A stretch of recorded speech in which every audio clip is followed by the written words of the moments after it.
আমরা আমরা নতুন আরেকটি সূত্র আমাদের দর্শকদের জন্য পেলাম আপনাদের থেকে। দর্শকদের খুব আহ, কৌতূহলের একটি প্রশ্ন দিয়ে আমাদের অনুষ্ঠান শেষ করব। দুজনের জন্য একই প্রশ্ন। আহ, আপনারা কবে ফিরছেন দেশে?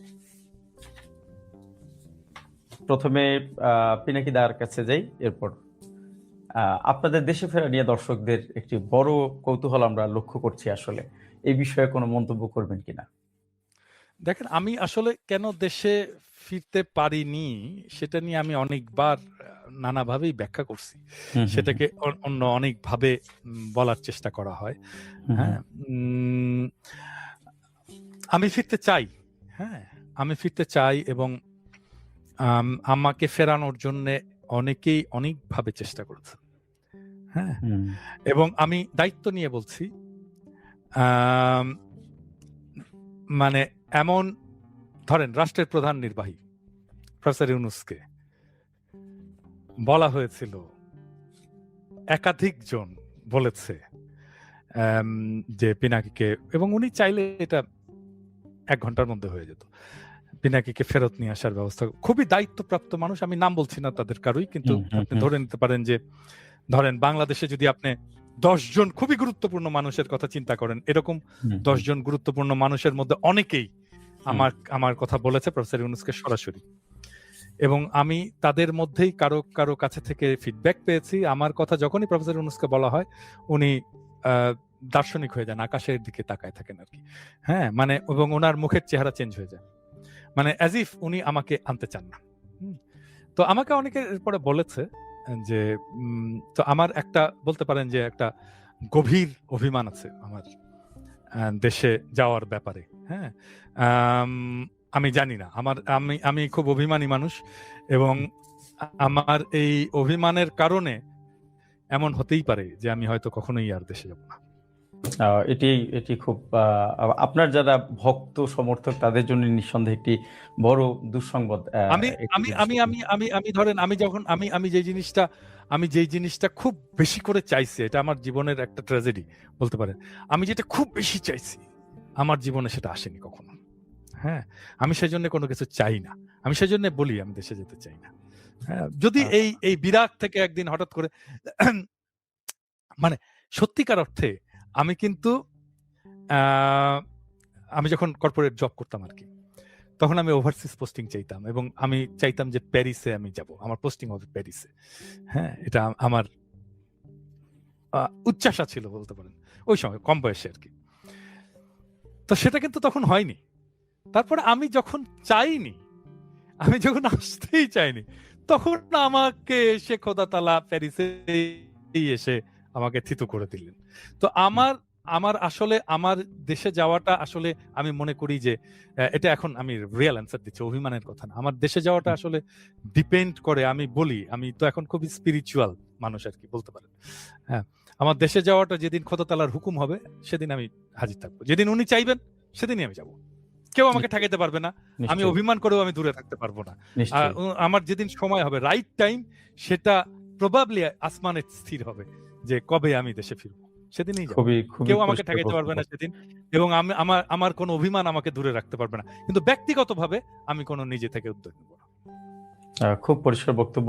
পিনাকি ভট্টাচার্য, যেদিন ওনার হুকুম হবে সেদিন আমি যে ইলিয়াস হোসেন, আমরা পিনাকি ভট্টাচার্যের উত্তর পেলাম। আপনি চাইলে এই প্রশ্নের উত্তর দিতে পারেন, আমরা যদি আপনার থেকে উত্তর পাই। আমার প্রশ্নটা আর অনেক বেশি মানে আপনাকে সুস্পষ্ট ভাবেই দেওয়া যাবে। আমার নামে এখনো পর্যন্ত 4টা মামলা পেন্ডিং আছে, যে মামলাগুলোর ব্যাপারে সরকার কোনো পদক্ষেপ নেয় নাই। এটি কি মানে ফ্যাসিস্ট আমলের মামলা? আমার সব মামলা ফ্যাসিস্ট আমলের। ওহো। আমার প্রথম মামলা হয় হচ্ছে 5ই জানুয়ারির যে নির্বাচন, ওই নির্বাচনের 3 দিন পরে আমার নামে একটা মামলা হয়। আমাকে যেদিন ডিজিএফআই ডেকে নিয়ে যায় 6 জানুয়ারি 2014, তারপরে তার 2 দিন পরে মামলা হয় একটা, ওইটা একটা মামলা ছিল, আমাদের একটা ভিডিও গিয়েছিল, যে ভিডিওটার আপনার ভিডিওর এডিটিং এর কাজ তো আর আমার না, ওইখানে এক নারীকে নিয়ে আপনার একটা নিউজ ছিল, সেই নারীর কিছু ফুটেজ কে তারা দেখিয়েছে, খুবই আলোচিত সংবাদ ছিল। এই ফুটেজগুলোর কারণে এটা পর্নোগ্রাফি অ্যাক্টে ওই ফুটেজগুলো এই আমাদের অফিসের আমাদের চেয়ারম্যান সহ আমি সহ আমাদের ৩-৪ জনকে আসামিকে মূলত মানে ৫ জানুয়ারি নির্বাচনে ২১শে টিভির যে ভূমিকা সেটার কারণেই মামলা হয়। সেই থেকে শুরু। এরপরে বিভিন্ন সময়ে আপনার ইলিয়াস হোসেন সেই মামলায় সম্ভবত ২১শে টিভির চেয়ারম্যান আব্দুল সালাম সাহেব উনি নিজেও এই মামলার আসামি ছিলেন। গ্রেপ্তার আপনি মামলা হয়েছিলেন। জি। ওনাকে তার ১ম মানে সেই গ্রেপ্তার মামলা দেখানো কি এখনো চলমান? সে মামলা চলমান। তারপরে বনোজ কুমারের একটা মামলা চলমান। তারপরে আরো ওই যে টোটাল ৪ টা ফেনীর এক স্কুল ছাত্রীর আত্মহত্যা কেন্দ্রিক যে প্রতিবেদনটি ছিল সেটি? হ্যাঁ, বনোজ কুমারকে জি। নিয়ে যে নিউজ করা হয়েছিল সেটার প্রেক্ষিতে তারা নিউজ করে এবং সেই বনোজ কুমারের যে এত অত্যাচারের শিকার সেই ১৬ জন মানুষ এখনো কন্ডেম সেলে কাটাচ্ছেন, তাদেরকেও এই সরকার বাঁচানোর জন্য কোনো করে নাই। এখন ওই যে দাদা একটা কথা বলল না যে ইউনূস উদাসের মতো এদিক ওদিক তাকায়। অনেকেই মনে করেন ধরেন মানে আমি কখনো বলি নাই যে আমি কোনোদিন উপদেষ্টা হব। দাদাও কোনোদিন বলে নাই সে উপদেষ্টা হইতে চায়। তো মানে এটা আমরা হইতে চাইনি। কিন্তু অনেক না, না, মানুষের না, না, না, আমি বলছি। হুম, ইন্ডিয়ান নায়িকা বিষয়ক উপদেষ্টা হইতে চাই। আমি সবসময় বলছি এটা। তো এখন ধরেন আমি যদি নাকি আমারে আপনি একজন দর্শক হিসেবে যদি আপনি কাউকে জিজ্ঞেস করেন, অনেকেই মনে করে আমি জানি না কেন অনেকেই মনে করে যে আমাদের উপদেষ্টা হওয়া উচিত ছিল। আমার হুম, উপদেষ্টা হইলে মনে হয় অনেক কিছু হইতো। কিন্তু সেটা সরকারের কোনোদিন মনে হয় নাই। হুম। সরকারের যদি মনে হইতো তাহলে সরকার নিশ্চয়ই করত। কিন্তু সরকারের আশেপাশে এইদিক ওইদিক নানান লোকজন তারা নানানভাবে আসেন, দেশে আসেন, আপনার দেশে আসেন। এমনকি সেনাবাহিনীর অনেক ঊর্ধ্বতন কর্মকর্তাও যে আপনাকে প্রোটোকল নিয়ে দিয়ে করতে চাই, আপনাদের সম্মান দিতে চাই। কিন্তু সরকার থেকে আমাদের মামলাটা পর্যন্ত উঠানো হয় নাই। এখন সমস্যাটা কোথায় জানেন? ধরেন আপনার মাথায় যদি থাকে যে আমি চুরি করব তাহলে তো আপনি যাদের কথাবার্তা শুনলে মনে হয় যে এরা আমারে চুরি করতে দিবে না, এই লোকগুলি দেখে মনে হয় এদের কথায় তো বোঝা যায় যে এরা তো খুব ঘাটতারামো করবে। এদেরকে আমাদের আশপাশে আনা যাবে না। আনলেই সমস্যা হবে। সো আপনি নিবেন না। এটাই স্বাভাবিক। যাক ওই আলাপে যাচ্ছি না। এই সরকারের কাছে শুধু উপদেষ্টা না, দেশে ফেরত যাওয়া না। এই সরকারের এরা এই দেশে থাকতে পারবে না। এই সরকারের ইউনূসের এই আশপাশে যে কজন আছে একটাও দেশে থাকতে পারবে না। আমি আপনাকে চ্যালেঞ্জ করলাম। কালকে এই পরশুদিন খালেদা জিয়ার গিয়ে জানাজায় গিয়ে আসিফ নজরুল আর এই শফিক যে দৌড়টা দিয়েছে, মানুষ সেটা দেখেছেন।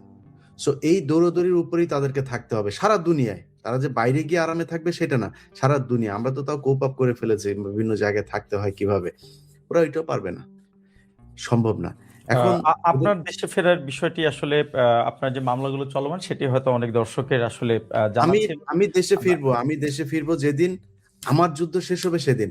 আমি এই দেশের কারোর অন্য একজন ভিনদেশী পতিতা ব্যবসা করত এরকম একজন চুরি করে আনা আমার দেশকে ভাগ করার জন্য যেই জাতীয় সঙ্গীত লেখা হয়েছিল সেই জাতীয় সঙ্গীত আমার জাতীয় সঙ্গীত থাকতে পারবে না। এই শর্তে আপনি যেদিন করবেন আমার ১৬ই ডিসেম্বর বিজয় দিবস অনেকে বলেন না, আমি এটার বিজয় দিবস মনে করি না। আমি সেদিন বিজয় দিবস পালন করব ১৬ই ডিসেম্বরকে যেদিন ভারত পালন করবে না। ভারত যেদিন বলবে যে এটা বাংলাদেশ আর পাকিস্তানের যুদ্ধ ছিল সেদিন আমি বিজয় দিবস পালন করব। কিন্তু ভারতও বিজয় দিবস পালন করবে বলবে যে ভারত পাকিস্তান যুদ্ধ আর আমিও বিজয় দিবস পালন করব আমি এটারে বিজয় দিবস ওই দিন ওইটা সেটেল হইতে হবে আগে। সো এই জায়গাগুলো ঠিক হইতে হবে ভাই। তারপরে দেশে যাওয়ার চিন্তা ভাবনা করব। আর এর জি। মাঝখানে আবার আমারে নাকি আবার উঠায় নিয়ে যাবে কারা। উঠায় নিয়ে গেলে দেশে যায় তারপর দেখা হবে ওইটা আবার অন্য জিনিস। যাই হোক আমি আজকে দর্শক অনুষ্ঠানের আমরা শুরুতে যেকোনো আমরা একটু সময় নিয়ে নিচ্ছি আপনার কাছ থেকে। জি। আমাদের বাংলা এডিশনের এই ক্রাইম এডিশনে আজকে ১ম পর্ব গেল। এই ১ম পর্বে আমার খুব ইচ্ছে ছিল যে দাদাকে দিয়ে আমাদের এটা উদ্বোধন করানো হবে। যে কারণে কারেন্ট এডিশন। জি। দাদাকে আজকে কারেন্ট এডিশনের এই অনুষ্ঠানে আমরা আমন্ত্রণ জানিয়েছিলাম। দাদা আপনাকে অনেক ধন্যবাদ আমাদের সাথে আপনার লম্বা সময় দেওয়ার জন্য। আপনার ঘুম ভাঙায় তারপরে আমি আপনাকে যুক্ত করেছি। আর আ আমাদের বাংলা এডিশন নিয়ে যে কথাগুলো বাজারে ছেড়েছে আমি সেটার ব্যাপারে বাংলাদেশের মানুষকে আমাদের দর্শকদেরকে জানাইতে চাই। বাংলা এডিশন বন্ধ হয় নাই। বাংলা এডিশন নিয়ে যেটা হয়েছে সেটা আ একটা উম খোলা জলে মাছ শিকারের মতো একটা অবস্থা হয়েছে। বাংলা এডিশন বন্ধ হয় নাই। বাংলা এডিশন যদি বন্ধ হয় আমরা আপনাদেরকে জানাবো। এবং সেটার জন্য কোন কর্মকর্তা কোথায় সাইন করে কে আমাকে চিঠি পাঠায় আমি সেই চিঠি দেখার পরে তারপরে সেটার বিরুদ্ধে ব্যবস্থা নেওয়া হবে। এবং তারা কতদিন বাংলাদেশের ২.৫ দিনের মন্ত্রী, উপদেষ্টা এসব হয়ে থেকে তারপরে তারা কোথায় কিভাবে বাংলা এডিশনের বিরুদ্ধে ব্যবস্থা নিয়ে তারপরে কত সুখে থাকেন সেটাও আমাদের সাথে ইনশাআল্লাহ এই দেশে দেখা হবে। আমরা আজকে এই সরকারের আমলে কিছু চাচ্ছি না, দেশে যাচ্ছি না বলে এই দেশে আমরা ভেসে আসছি এরকম না। অনেক ধন্যবাদ পিনাকি দেশটার জন্য ভট্টাচার্য। আমাদের অনেক ভালোবাসা আছে, এই দেশকে আমরা ভালো